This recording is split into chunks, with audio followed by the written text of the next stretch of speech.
Kamara umapila sa Malacanang ang naprotektahan ng West Philippine Sea Navigation Ecosystem para sa food security ng bansa.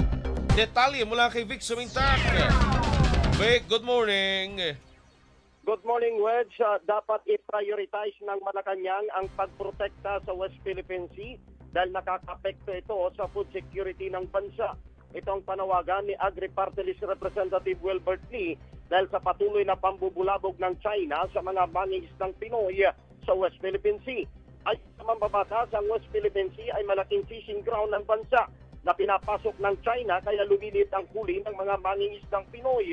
Inihayag ng kongresista, hindi lamang diplomatic protest ang gawin ng Pilipinas, kundi paigtingin ang pagpapatrolya ng Philippine Navy at Philippine Coast Guard para ipakita ang karapatan ng bansa sa West Philippine Sea. Mismong si Pangulong Ferdinand Marcos Jr. ang nagpahayag